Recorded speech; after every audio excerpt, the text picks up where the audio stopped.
भगवत गीता दूसरा अध्याय हिंदी में शेष भाग सुनिए।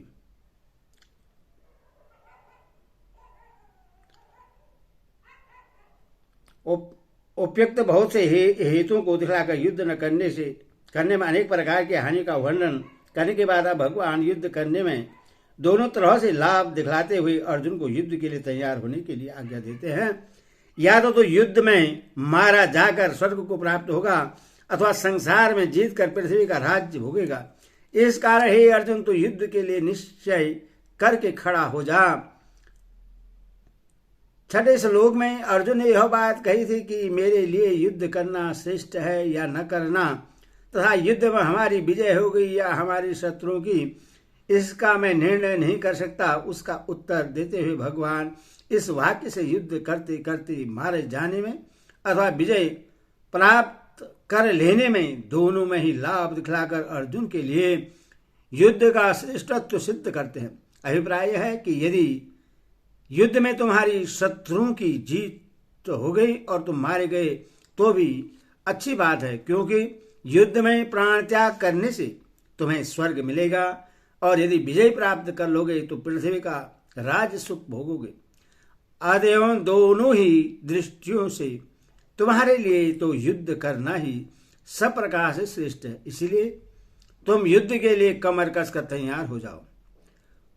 उपयुक्त श्लोक में भगवान ने युद्ध का फल राजसुख या स्वर्ग प्राप्ति तक बतलाया, किंतु अर्जुन ने तो पहले ही कह दिया था कि इस लोक की राज्य की तो बात ही क्या है, मैं तो त्रिलोकी के राज्य के लिए भी अपने कुल का नाश नहीं करना चाहता, अथवा जिससे राजसुख और स्वर्ग की इच्छा न हो उसको किस प्रकार युद्ध करना चाहिए, यह बात अगले श्लोक में बतलाई गई है। जय पराजय, लाभ हानि और सुख दुख को समान समझकर उसके बाद युद्ध के लिए तैयार हो जा।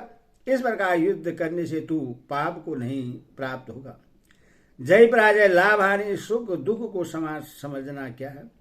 युद्ध में होने वाले जय पराजय, लाभ हानि और सुख दुख में किसी तरह की भेद बुद्धि न होना, अर्थात उनके कारण मन में राग द्वेष हर्ष शोक आदि किसी प्रकार के विकारों का न होना ही उन सबको समान समझना है।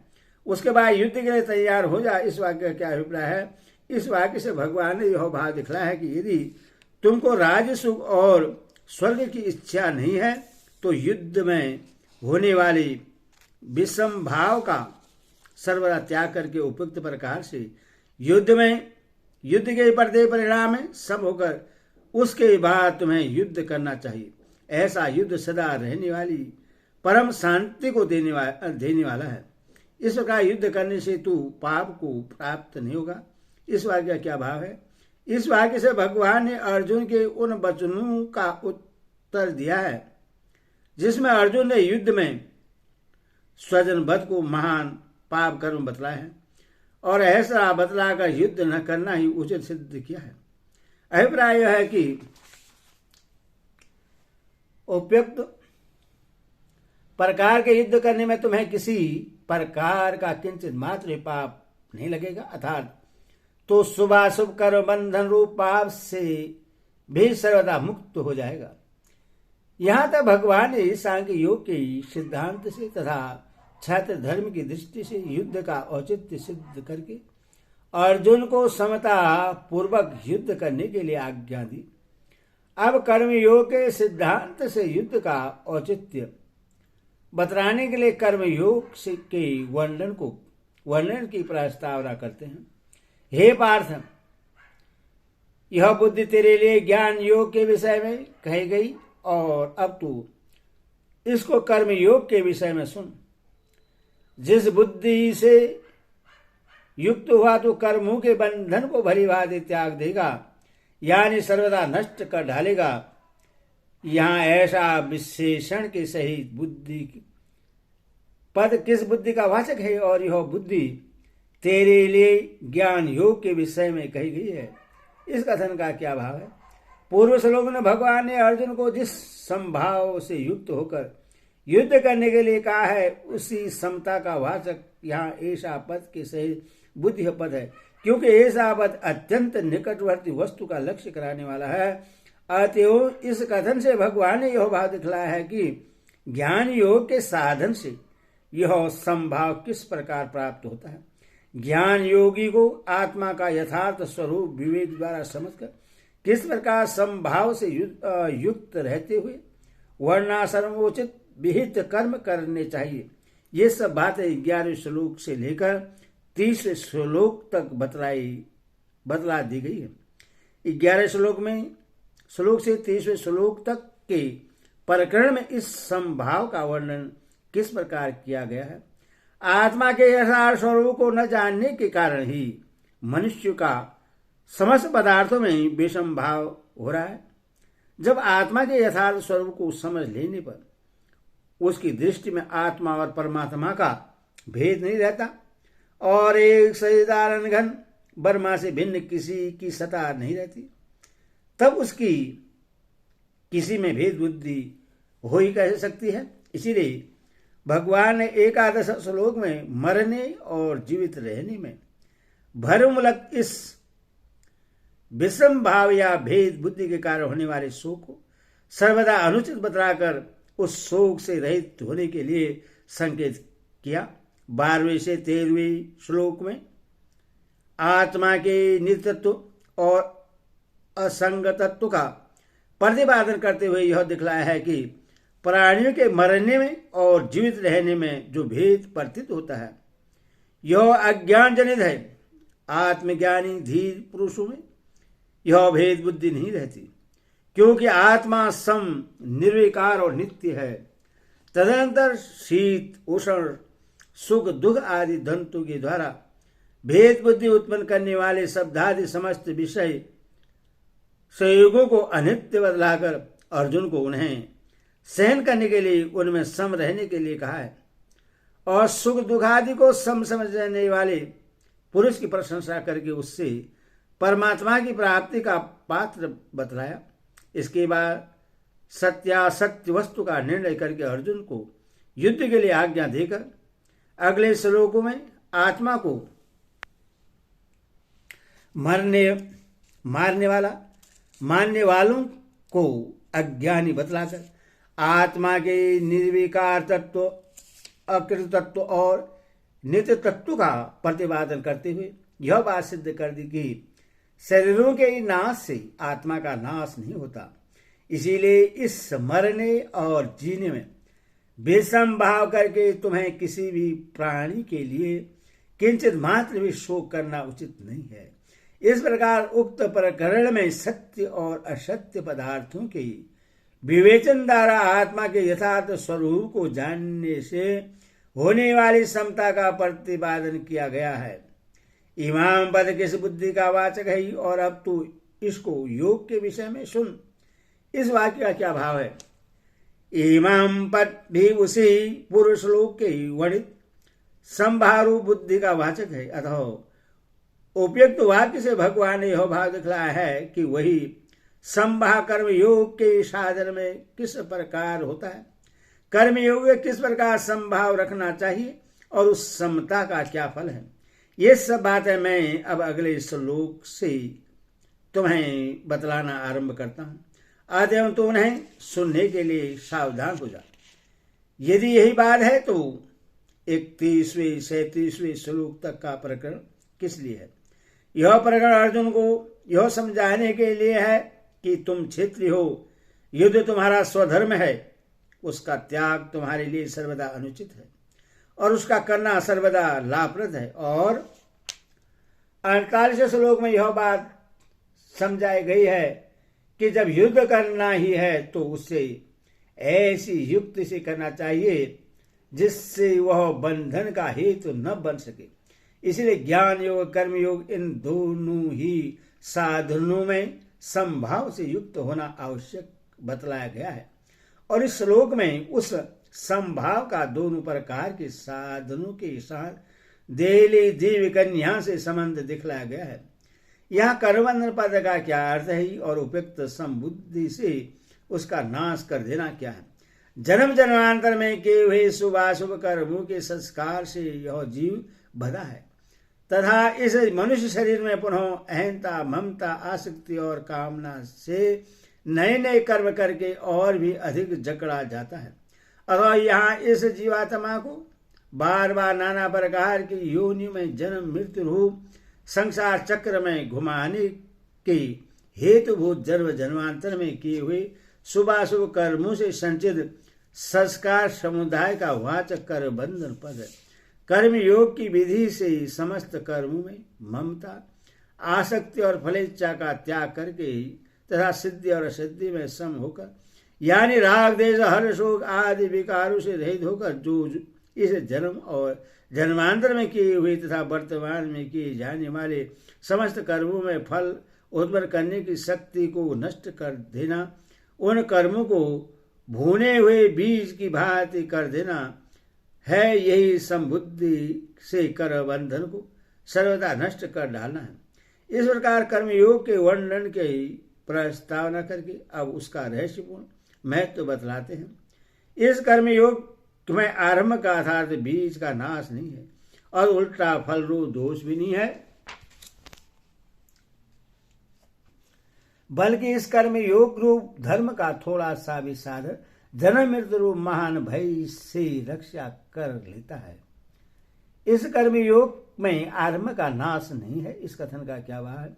इससे यह भाव दिखलाया गया है कि यदि मनुष्य इस कर्म योग के साधन का आरंभ करके उसके पूर्ण होने के पहले बीच में ही त्याग कर दे, तो जिस प्रकार किसी खेती करने वाले मनुष्य के खेत में बीज बोकर उसकी रक्षा न करने से या उसमें जल न सींचने से वे बीज नष्ट हो जाते हैं, उसी प्रकार इस कर्म योगी के आरंभ का नाश नहीं होता। इससे संस्कार साधक के अंतःकरण में स्थित हो जाते हैं और वे साधक को दूसरे जन्म में जबरदस्ती पुनः साधन में लगा देते हैं।